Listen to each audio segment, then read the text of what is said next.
Chapter first exercise का question number 12 आइए देखते हैं।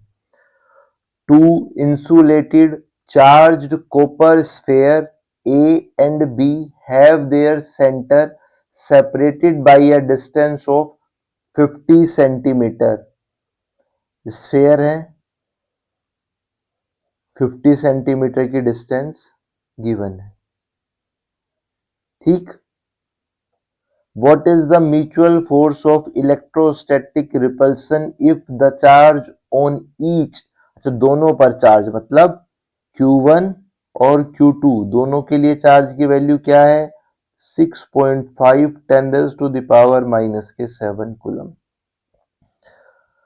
The radius of A and B are negligible, मतलब ये जो है ये कैसे ट्रीट होंगे? दोनों जो चार्ज हैं ये as a point charge treat होंगे। क्यों? Radius of A and B are negligible compare to distance, मतलब ये पॉइंट चार्ज की तरह वर्क करेंगे। आपको बताना क्या है? Force, electrostatic force. जब दोनों पॉजिटिव हैं तो दोनों में रिपल्शन फोर्स ही काम कर रहा होगा। सिंपल बात है, वो उसने पूछा है तो ये तो बहुत ही सिंपल क्वेश्चन है। K Q1 Q2 by r square. 50 centimetre को आप 10⁻⁻2 या 5 10⁻⁻1 मीटर लिख सकते हैं। कोई परेशानी नहीं है, वैल्यू पुट कर देते हैं। K की वैल्यू 9 10⁻9 होती है न्यूटन मीटर स्क्वायर पर कूलम स्क्वायर। Q1 की वैल्यू 6.5 10⁻⁻7। दोबारा Q2 की वैल्यू भी 6.5 10⁻⁻7। डिवाइड कर देते हैं किससे? R square. आर की वैल्यू क्या है? 5 इंटू 10⁻⁻1। दोबारा 5 इंटू 10⁻⁻1। सोल्व कर लेते हैं जी। आइए, पॉइंट हटाया, यहां से भी पॉइंट हटाया, 2 पॉइंट हटाए तो यहाँ 100 नीचे आ गया। 13 टाइम्स 5 से 13 टाइम्स 65। कोई परेशानी?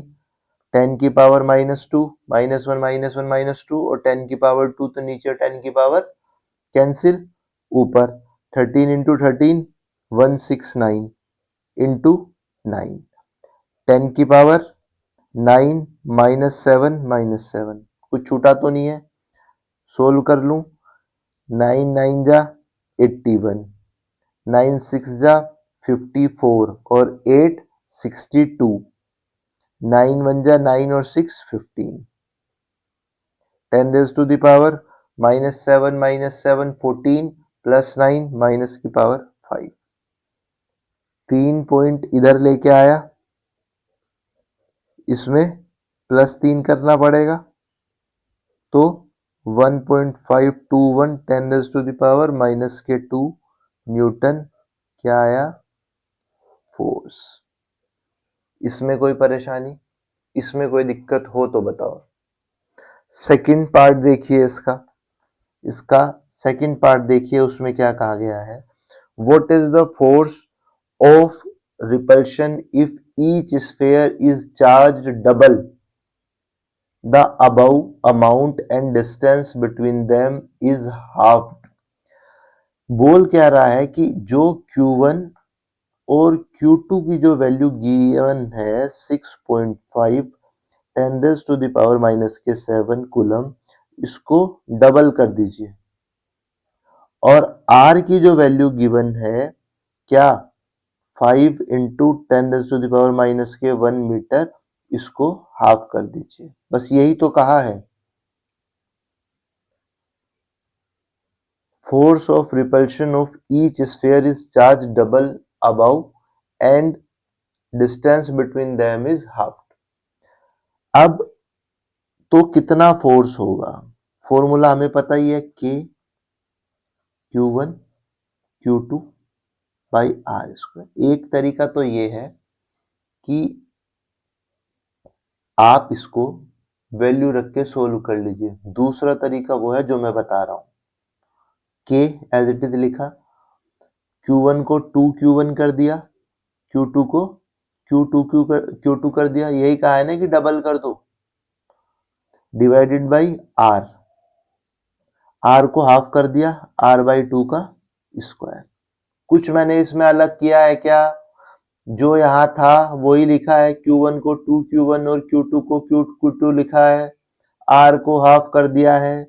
इसको सोल्व करूं, 2 into 2 4 K Q1 Q2, R square 2 की पावर 2 का स्क्वायर क्या होगा 4, ये ऊपर चला जाएगा, यस या नो?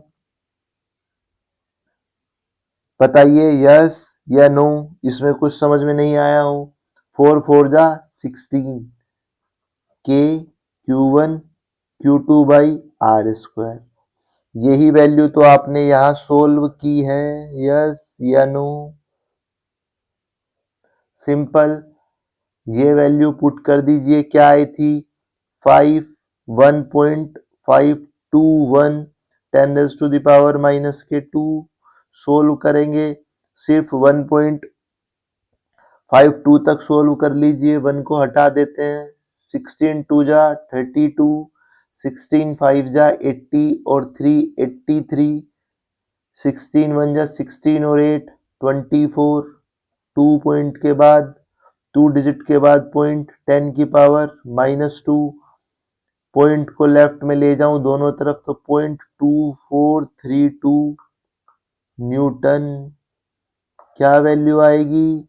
अगर मैं चार्ज को डबल कर देता हूं, दोनों चार्जेस को, और डिस्टेंस को आधी कर देता हूं, तो फोर्स 16 टाइम्स इंक्रीज हो जाएगा, वो मुझको पता लगा है, यस या नो? अगर मैं चार्ज, दोनों गिवन चार्ज को डबल और डिस्टेंस को हाफ कर दूं, तो फोर्स 16 टाइम्स हो जाएगा, यस या नो? क्लियर, समझ में आया? बहुत बढ़िया।